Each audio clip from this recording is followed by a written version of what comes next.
بسم اللہ الرحمن الرحیم۔ ناظرین، آج 22 اپریل جمعۃ المبارک کا خوبصورت دن، نئی صبح، نئی مارننگ، گڈ مارننگ، صبح بخیر اور السلام علیکم۔ سال 2022 ہے، جمعۃ المبارک کا دن ہے، تو آئیے آغاز کریں اس مبارک دن کا اس مبارک ذکر کے ساتھ جس کا حکم اللہ پاک نے ہمیں قرآن مجید میں یہ کہہ کر حکم جاری کیا کہ ان اللہ و ملائکتہ یصلون علی النبی یا ایھا الذین آمنوا صلوا علیہ وسلموا تسلیما۔ تو جمعہ کا دن وہ ہوتا ہے جب بہترین دن ہے۔ ویسے تو سرکار کے اوپر درود و سلام کے نذرانے بھیجنے کا، آپ کے گلہائے عقیدت پیش کرنے کا کوئی وقت، کوئی موسم، کوئی دن نہیں ہوتا۔ کبھی بھی کسی بھی حالت میں آپ یہ کام کر سکتے ہیں، لیکن جمعۃ المبارک کا دن خاص طور پر اس کام کے لیے انبیاء علیہ السلام نے بھی اور اولیاء اکرام نے، مجددوں نے، ولیوں نے، کتبوں نے، ابدالوں نے جمعہ کا دن معتبر قرار دیا اس لحاظ سے کہ درود و سلام زیادہ سے زیادہ بھیجا کریں۔ کم از کم ایک تسبیح ہر بندہ درود پاک کی پڑھ کر میری سرکار کی خدمت میں پیش کیا کرے۔ تو آئیے میرے ساتھ مل کے کم از کم ایک دفعہ درود پاک پڑھتے ہیں۔ اللہم صلی علی محمد و علی آل محمد کما صلیت علی ابراہیم و علی آل ابراہیم انکا حمید مجید۔ اللہم بارک علی محمد و علی آل محمد کما بارکتا علی ابراہیم و علی آل ابراہیم انکا حمید مجید۔ جی ناظرین، صبح کے پروگرام میں پہلا اور مین سیگمنٹ ہمارا ہوتا ہے۔ آج کا پہلا سیگمنٹ تاریخ قدیم ہندوستان کی تاریخ کا پہلا سیگمنٹ، اور ہم پہنچ چکے ہیں 11ویں صدی میں۔ یعنی آج سے صرف 11 صدیاں پہلے کی بات، 10-11 صدیاں پہلے کی بات ہو رہی ہے۔ کہاں ہم 40 صدیاں پیچھے سے شروع ہوئے ہیں اور 10 صدیوں تک آ گئے ہیں۔ 10 صدیاں باقی رہ گئی جن کو ہم نے ڈسکس کرنا ہے، اور اب ہم پہنچے ہیں کہ مسلمان فاتحین نے جو مین حملہ اور اٹیک سب سے پہلے کیا وہ کرنے والا تھا، میں پہلے عرض کر چکا ہوں، سلطان محمود غزنوی۔ اس کا باپ ایک ترک آدمی تھا، اور افغانستان کا سب سے بڑا شہر غزنی تھا جس کے اوپر اس کا قبضہ تھا، بادشاہ تھا۔ پہلے تو اس کے پس منظر پہ میں تھوڑی سی روشنی ڈال دوں، آگے بڑھنے سے پہلے پس منظر تھوڑا سا نوٹ فرما لے پہلے۔ اور اس سے بھی پہلے کرنے کا کام یہ ہے کہ سلطان محمود غزنوی کا دور جو ہے، حکومت کا دور، وہ نوٹ فرما لے۔ وہ ہے 997 تا 997 سے 1030 تک، یہ عیسوی ہے۔ یہ تقریباً بنتے ہیں جناب علی 33 ایئرز، 33 سال۔ سلطان محمود غزنوی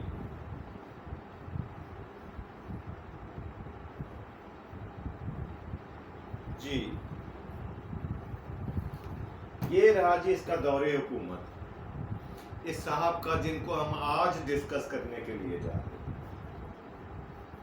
آج سے صرف 11 صدیاں پہلے کی بات ہے، جب مسلمانوں نے عرب سے نکل کر اپنے شمال مغربی ملکوں کو فتح کیا، اور جو مین بڑے بڑے ممالک تھے ان میں فارس نامی گرامی تھا، یعنی اب کا ایران اور اس وقت کا فارس۔ ترکستان اور افغانستان 2 بڑے ملک تھے جن کو مسلمانوں نے اپنے زیر تسلط آسانی سے کر لیا، اور یہاں پر ان ملکوں میں بہت سارے عرب قبائل آ کر آباد ہو گئے، اور انہوں نے بھی ان نو مسلم لوگوں میں کے دلوں میں، دماغ میں، سینوں میں اسلام کی ایسی روح پھونک دی کہ ان کے دلوں میں وہ جذبہ، وہ جوش، وہ جنون پیدا ہو گیا جو پہلے پہل عربوں کے سینوں میں ہوا کرتا تھا کہ ہم نے اپنے دین مبین کو، اسلام کو پوری دنیا کے لیے قابل قبول اور قابل تقلید بنانا ہے۔ تمام دنیا اس دین مبین کے سائے تلے، اس کے پرچم تلے آ جائے، یہ خوشی اور خواہش ہوا کرتی تھی مومنین کی۔ جی، تو وہاں سے مسلمانوں کو عرب سے نکلے ہوئے تقریباً 3.5 صدیاں گزر چکی تھیں۔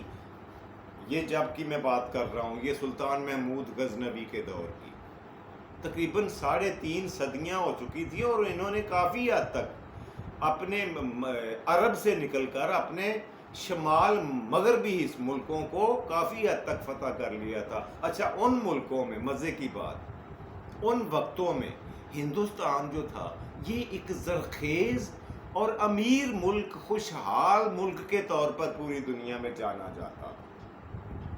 یہاں پر ہر قسم کی فصل اگائی جاتی ہے، اور تجارت پوری دنیا میں، تجارت کا مال اونٹوں پہ، گھوڑوں پہ، گدھوں پہ، خچروں پہ لاد کر یہ مڈل ایسٹ کے ذریعے، یہاں سے تو جاتا تھا دروں کے ذریعے افغانستان، اور افغانستان سے آگے مڈل ایسٹ یعنی وسطی ایشیا، اور وسطی ایشیا سے آگے یورپ تک کی منڈیوں میں انڈین مصنوعات اور انڈین اناج جایا کرتا تھا، تجارت کا مال، اور خوب پیسے کمائے جاتے تھے، رقم کمائی جاتی تھی۔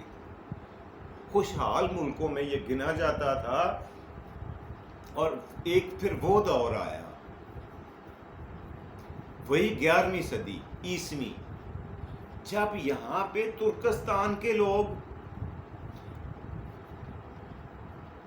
یہ کیا نام ہے، فارس کے لوگ یعنی ایران کے لوگ، اور افغان کے لوگ، افغانی، اسی طرح جوک در جوک ہندوستان میں داخل ہونا شروع ہو گئے، جو کبھی کسی وقت میں 3000 سال پہلے جس طرح سے آرین قوم، اس کے بعد یونانی قوم، اس کے بعد ستین قوم، اس کے بعد یہ منگول قوم، جوک در جوک، قافلے در قافلے، قبیلے در قبیلے ہندوستان میں داخل ہوئے تھے، بالکل 11ویں صدی عیسوی میں بھی اسی طرح سے مسلمانوں نے جو افغانستان، ایران اور ترکستان سے نکلے تھے، انہوں نے ہندوستان کا رخ کیا۔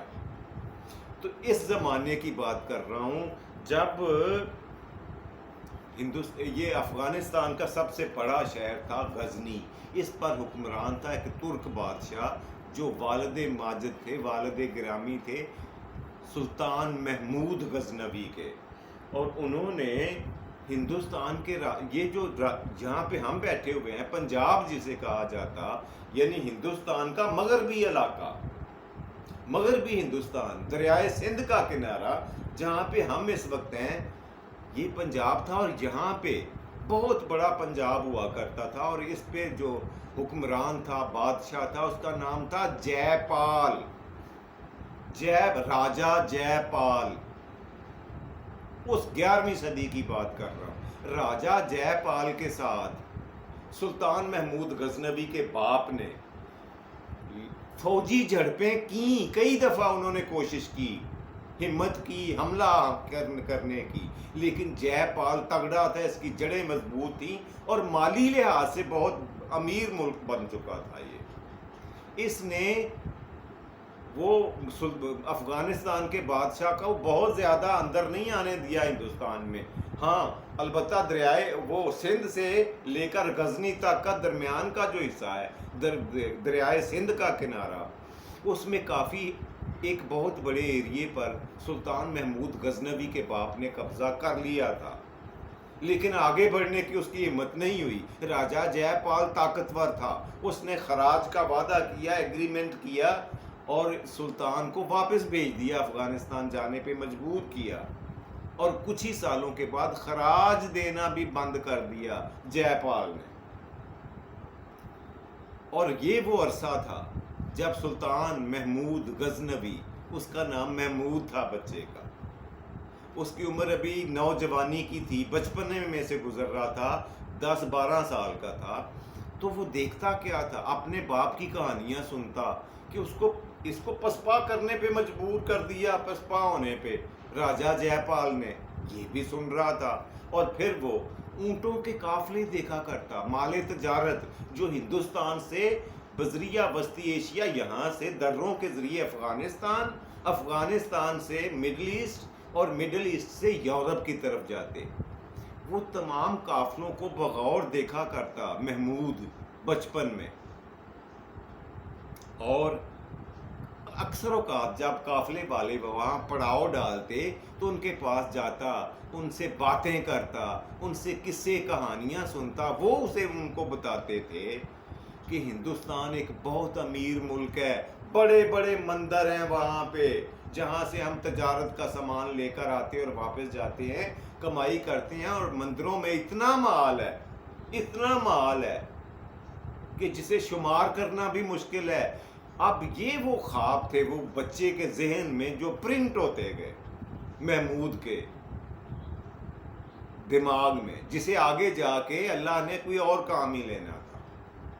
اب وہ اس کے دماغ میں پرنٹ ہوتے گئے، اور باپ کی شکست بھی اس کے ذہن میں پہلے سے ابیزاں تھی، اور اس نے یہ تہیہ بچپن میں کر لیا کہ میں بڑا ہو کر جب بادشاہ بنوں گا تو ہندوستان کے راجاؤں سے ٹکراؤں گا، ان کو پاش پاش کروں گا۔ یہ وہ مصمم ارادہ تھا، یہ وہ پکا ارادہ تھا، نیت تھی جو ایک دن رنگ لے آئی۔ سلطان محمود غزنوی کو جب تخت نصیب ہوا بادشاہی کا تو اس کی عمر تھی 30 سال، 30 years old he was, only 30 years۔ اور اس نے پہلے سال حکومت سنبھالنے کے بعد صرف اتنی دیر انتظار کیا ہے جتنی دیر موسم سرد تھا اور بارشوں کی وجہ سے پہاڑوں پر برف جمی ہوئی تھی، دروں میں برف بھری ہوئی تھی۔ وہ 2-4-6 مہینے اس نے صبر کیا اور آرام سے بیٹھا ہے۔ جیسے ہی رستے صاف ہوئے دروں کے،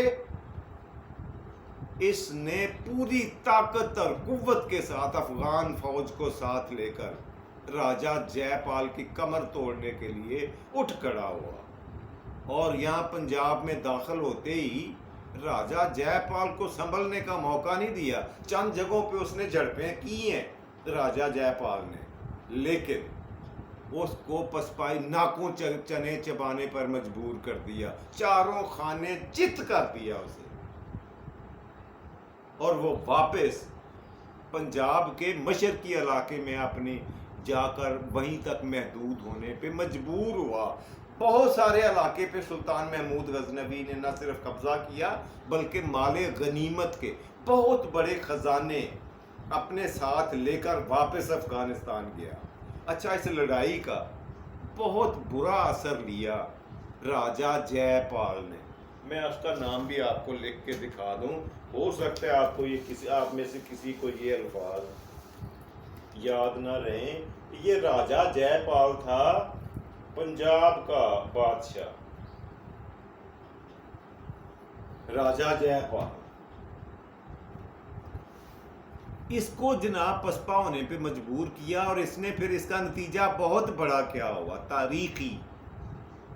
اس نے واپس جا کر شرم کے مارے، ایسے لوگ بھی ہوتے ہیں، دلیر تو تھا اس میں کوئی شک نہیں، اس نے سوچا کہ جس کے باپ کے میں نے پیر نہیں لگنے دیے ہندوستان کے سرزمین پر، اس کے بیٹے نے، وہ میرے بیٹے کی عمر کے بچے نے مجھے ناکوں چنے چپوا دیے، مجھے پسپائی پہ مجبور کر دیا۔ اس نے پتہ کیا کیا، اپنے واپس راجدھانی کیپٹل سٹی میں جا کر جے پال نے، اس کا بیٹا تھا آنند پال،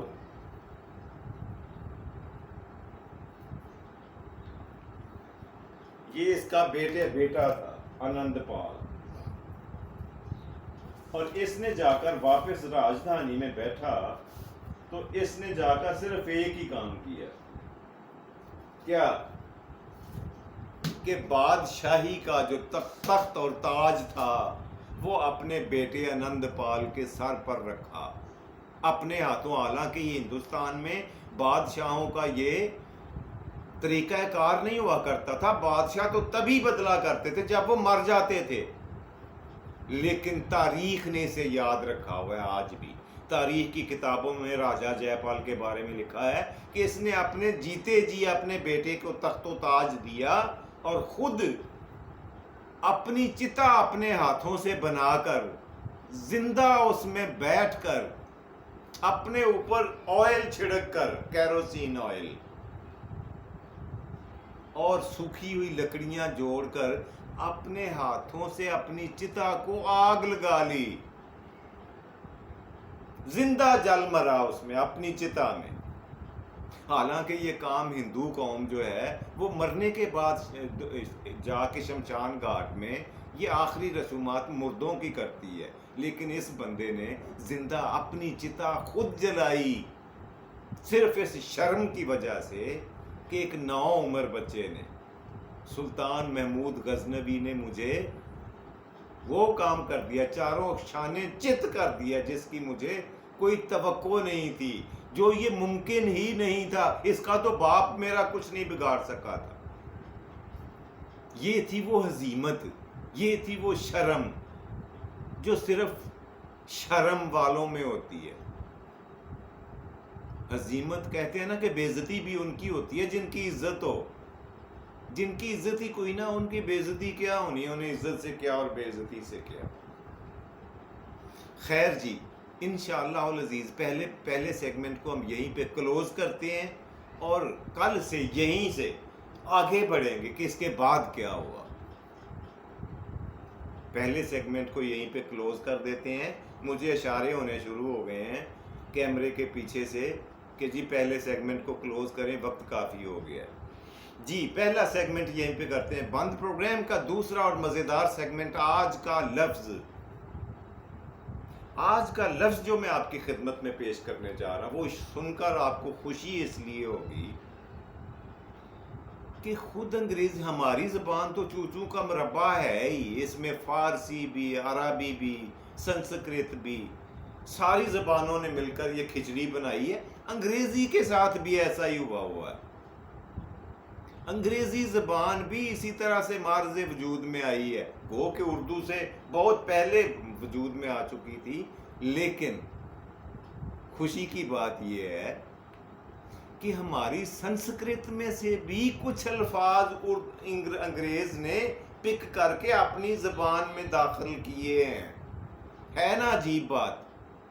آج ان الفاظ میں سے ایک لفظ میں آپ کو بتانے جا رہا ہوں کہ وہ لفظ انگریزی میں استعمال ہو رہا ہے لیکن وہ لیا گیا سنسکرت سے. جی وہ لفظ کیا ہے، نوٹ فرما لیں. آپ آج بھی فلموں کے آخر میں ایک لفظ پڑھتے ہیں جی، اینڈ. کیا لفظ ہے؟ اینڈ. انگریزی کا لفظ ہے نا، جس کا مطلب ہے خاتمہ، اخیر، انجام. یہی مطلب ہے نا اس کا. جی اس کی ایٹمالوجی یہ ہے کہ یہ انگریزی میں بنا اور آیا کیسے، یہ داخل کیسے ہوا. ہمارا سنسکرت کا یہ ایک لفظ تھا انت.